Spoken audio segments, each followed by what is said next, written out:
প্রিয় ষষ্ঠ শ্রেণীর শিক্ষার্থীরা, শুভেচ্ছা নিও।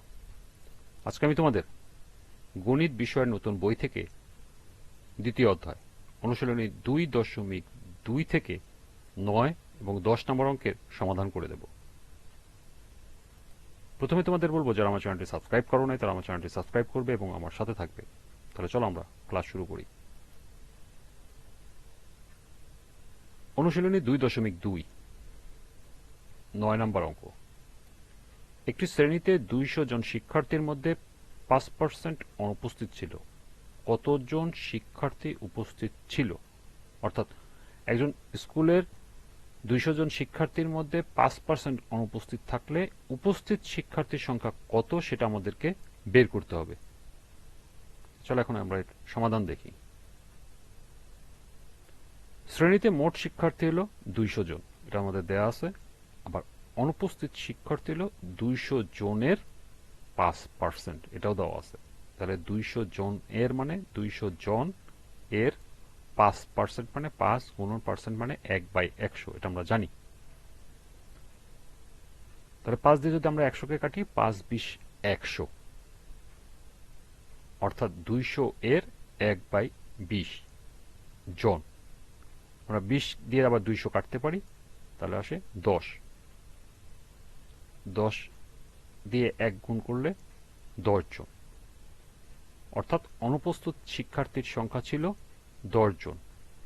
কিন্তু আমাদের বের করতে হবে উপস্থিত শিক্ষার্থী কতজন ছিল।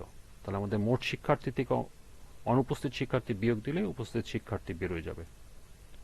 সুতরাং উপস্থিত শিক্ষার্থী ছিল 200 বিয়োগ 10 সমান সমান 190 জন। সুতরাং 190 জন শিক্ষার্থী উপস্থিত ছিল। এটা হলো উত্তর। আমাদেরকে অবশ্যই উত্তর এভাবে আলাদা করে আলাদা আবার একটা লাইনে লিখতে হবে। তোমরা কখনোই 190 জন লিখে এখানে উত্তর লিখবে না।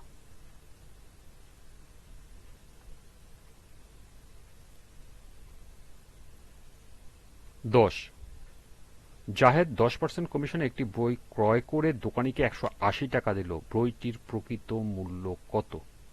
আমরা এই টাইপের একটা অঙ্ক পূর্বে করেছি, এখনো আবার করব। সেটা হলো, এটা একটু ঘুরাই দিছে একটু অন্যভাবে। এটা হলো, জাহেদ 10% কমিশনে একটি বই ক্রয় করে দোকানিকে টাকা দিছে 180 টাকা। আমাদেরকে প্রকৃত মূল্যটা, মানে বইয়েতে কভারে কত টাকা লেখা ছিল, সেটা আমাদেরকে বের করতে হবে।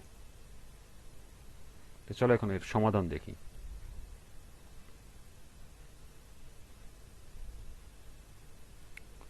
%10 কমিশনে, তার মানে কি?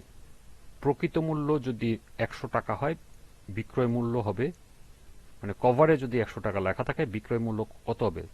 10 টাকা কম হবে, মানে 100 টাকা থেকে 10 টাকা কম হবে। অর্থাৎ বিক্রয় মূল্য 100 বিয়োগ 10, অর্থাৎ 90 টাকা। 10% কমিশনে আমাদের তাই আসবে। অর্থাৎ প্রকৃত মূল্য যদি 100 টাকা হয়, বিক্রয় মূল্য হবে 90 টাকা। তাহলে বিক্রয় মূল্য যদি 90 টাকা হয়, প্রকৃত মূল্য 100 টাকা। আমাদের কিন্তু প্রকৃত মূল্য বের করতে হবে। সেই জিনিসটা আমরা এই লেখাটাই আবার উল্টা করে, মানে ঘুরায় লিখব। বিক্রয় মূল্যটা আগে দিব, অর্থাৎ বিক্রয় মূল্য 90 টাকা হলে প্রকৃত মূল্য 100 টাকা। বিক্রয় মূল্য 1 টাকা হলে প্রকৃত মূল্য কত? নিশ্চয়ই কম হবে। কম মানে ভাগ, 100 ভাগ 90, এই 90টা ভাগ হয়ে নিচে চলে আসবে। আবার বলছে সে 180 টাকা দিয়ে কিনছে, তার প্রকৃত মূল্য বের করতে হবে। তাহলে বিক্রয় মূল্য 180 টাকা হলে প্রকৃত মূল্য কত? নিশ্চয়ই 1 টাকা থেকে 180 টাকার মূল্য বেশি হবে। বেশি হওয়া মানেই গুণ, গুণ মানে উপরে যাবে। 100 গুণ 180 ডিভাইডেড বাই 90। এখন যদি আমরা 90-কে 180 দিয়ে কাটি, 90 দুগুণই 180, অর্থাৎ 2। 100 গুণ 2 মানে হলো 200 টাকা। আমরা প্রকৃত মূল্য পেয়ে গেলাম 200 টাকা। এটাই উত্তর। তোমাদের লিখতে হবে বইটির প্রকৃত মূল্য 200 টাকা।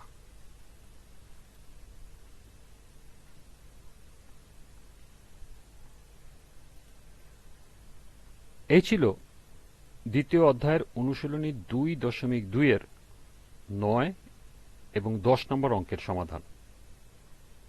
আজকের ক্লাসটি এ পর্যন্তই।